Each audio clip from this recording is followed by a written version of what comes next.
Hi there, we're reviewing the Unit 4 book test, which is page 156, numbers 1 to 17 all. Jose did an excellent job and he was kind enough to say that we could share it with the class, so here we go. The first couple of problems, it may be nice for you to see the words, so I'm just going to share with you what the book says. Number 1 says, a number k plus 19.5 is less than or equal to 40. There it is, k plus 19.5, and then you have the less than symbol with the line underneath it, which is less than or equal to 40. And that's all you have to do because the directions say, write the word sentence as an inequality. It doesn't say solve or do anything else. All you have to do is write it. So you're done. Number 2 says, a number q multiplied by 1/4 is greater than negative 16. So we have a q here. I'm going to change that to have a little bit of a tail. Q multiplied by 1/4 is greater than negative 16. Beautifully done. Another option would have been the coefficient 1/4 in front of the variable q is greater than negative 16. Either of those is just fine. Number 3, the new directions say, tell whether the given value is a solution of the inequality. I'm going to show this again. They have for this type what the variable is after the semicolon. So you have to substitute that in, and really you're going to be doing the same thing we've done with checks in the past, where you kind of can use a baby question mark on top of the inequality sign, and you're going to see if it actually makes sense, if it makes the statement true. So here we go. Number 3, n minus 3 is less than or equal to 4 if n is 7. I'm going to substitute the 7 in right here. 7 minus 3, is that less than or equal to 4? Well, 7 minus 3 is 4. 4 is less than or equal to, it's actually equal to 4, yes. So you can see that Jose had yes. The answer is a solution for this inequality. Number 4, negative 3/7 m is less than 1.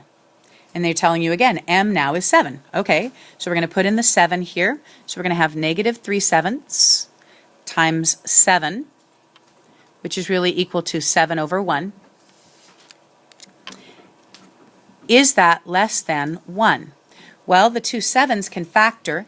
You can draw in your factor bubbles. Divide by 7, divide by 7. Go right ahead. Somebody needed a tissue. We're fine.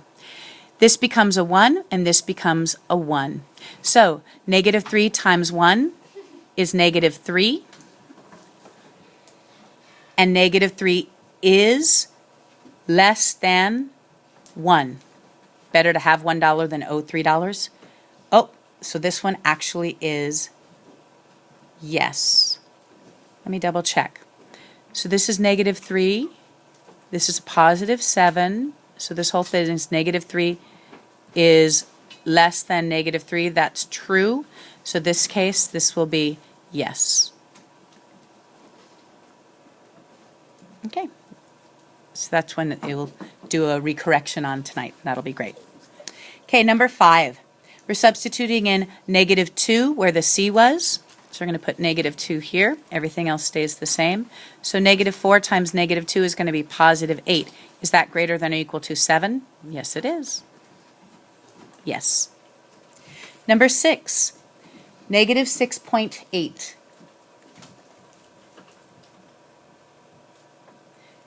Making sure that everyone can see. Can you see, please? Sit up straight, please. Make sure that you're correcting the paper in front of you and you're writing anything in that your child needs. Thank you so much for correcting properly. This is negative 3.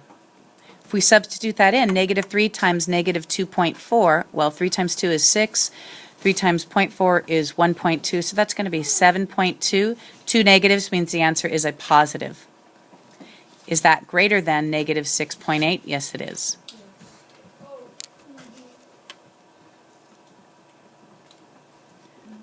So that would be a dot. So just double checking and reminding yourself how we are correcting. His number 1 is correct. Number 2 is correct. Number 3 is correct. Number 4, he's going to need to recorrect using pen over next to it and then put a highlight box around it. Number 5 is correct. Number 6, he's going to recorrect, doing the work again and then putting a highlight box around it. If you absolutely don't have space, you can put it on the back. And now we're on to number 7. The directions say, solve the inequality, graph the solution. Number 7, W plus 4 is less than or equal to 3. We draw the line down. They are adding 4, so you're going to subtract 4 on both sides. With the video, there is no pausing. So if someone causes me to pause, you have after-class cleanup. Thank you so much. Please make sure students that did not have this, that you are writing very well so that you don't lose part of your break. You need to make sure that you have documented what you need for this page because this is a review for page 156 and your test is tomorrow. Okay, so you have subtracting. 3 minus 4 is negative 1. This is going to be different, subtract bigger. This is positive, this is negative, different, subtract bigger. So you get negative 1. You bring down the negative sign. But you're going to keep the same inequality sign. W is less than or equal to negative 1. We've got the or equal to line, so it's a filled in circle. And W is less than negative 1. That means negative 1 is the best thing here. So you're actually going to color the other direction. See how I crossed out wrong side?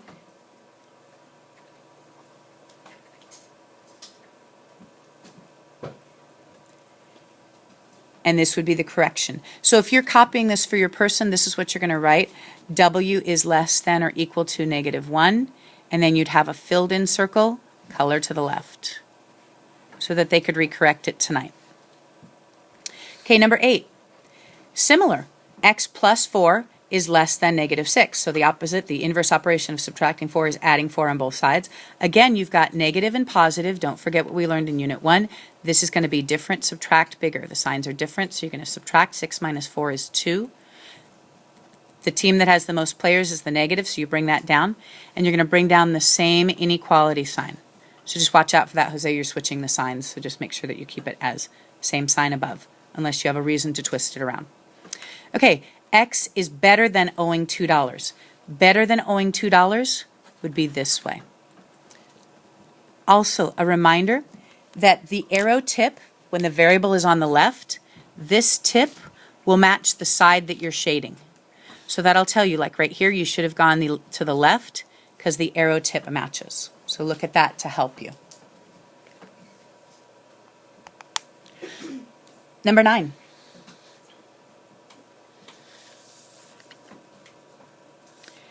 Negative 2/9 plus y is less than or equal to 5/9. So the opposite of negative 2/9 would be subtracting a negative 2/9. But this is a little bit harder to see. Subtracting a negative we know is a positive term. So how about if we just put a plus? That's the only way you're going to get rid of a negative 2/9 is by adding 2/9. So here you have 5/9 minus negative 2/9. That would really be plus 2/9. So this is really added. So this is going to be 5/9 plus 2/9. The final answer is really 7/9.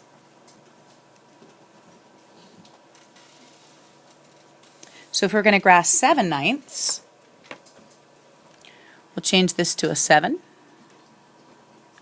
and an 8, and a 9, and a 6, and a 5. Okay. It's got the less than or equal to, so it's the filled in circle, and y is less than 7/9, so 6/9 and 5/9 is perfectly right. Again, you can see because the variable is on the left, the inequality sign matches the side of the shaded arrow perfectly. Number 10. Oh, I forgot, we needed to be quick checking these, didn't we? Let's go back to number 7.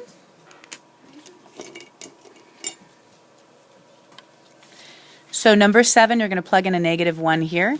Negative 1 plus 4 is positive 3. That's what you wanted it to equal, because remember, when we quick check, we think about it like it's an equal sign. So that would be just fine. Should have done this before we graphed. We don't want to do all that work and graph and then have it wrong. That would be bad. But I believe that these are all just great. -2 minus 4 more. -2 plus -4, same sign, is going to be -6. That's what we wanted it to be. Smiley face. Number 9, -2/9 plus 7/9. This is going to be different, subtract bigger. That would give you 5/9. Smiley face. These are quick checks that we're doing with the substituting in and then the smiley face. And now we're on number 10. Number 10, what are they doing to the variable z? Well, they are multiplying by a -6. So we're going to divide by a -6 on both sides. And this is where the story of my grandmother comes in. Remember, she said, tell me who your friends are, and I'll tell you who you are. She wanted to make sure that we didn't have negative people around us, people that would change us. But this coefficient is negative, and it's going to have to be undone by using the inverse operation. They're multiplying by -6, so you're going to have to divide by -6 on both sides. And that actually will change the sign around. And we call this the twist. You can see this on page 56 in your ISN. If you wanted to review it, it's one of the most confusing things in math. It only happens about 1 in 4 times, so don't think you have to change the sign a bunch. Usually you just keep the same sign. But about 1/4 of the time, 25% of the time, you multiply or divide by a negative on both sides. And that is what makes the sign invert. Okay, so you have z, and then you have 36 divided by -6 is -6. So you have z is less than or equal to -6.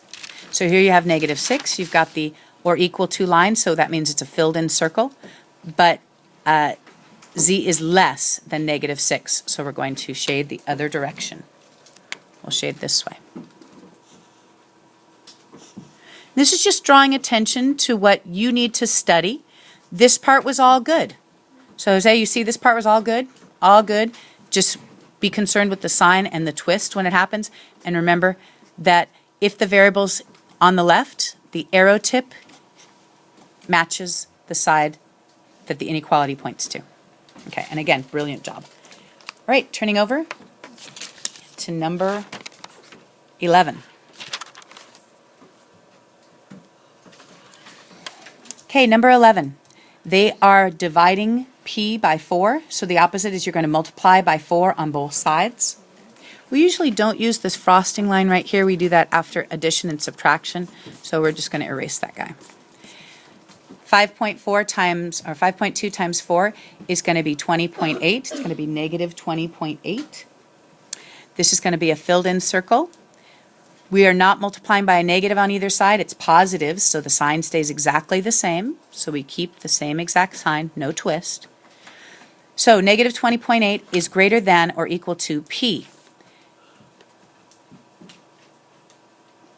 This is like you owe $20.80, and he went by $10 increments. This is a great way to do your number line.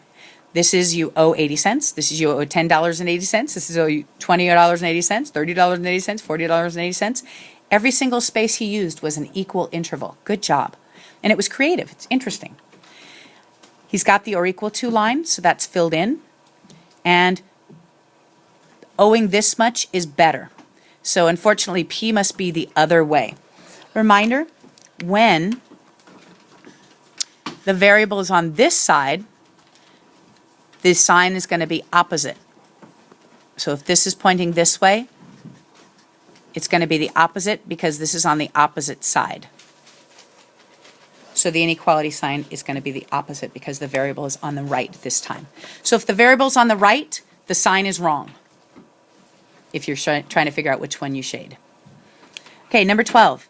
They're doing two things to the variable k. First, they're subtracting 8. You're going to add 8 on both sides. 20 plus 8 is 28.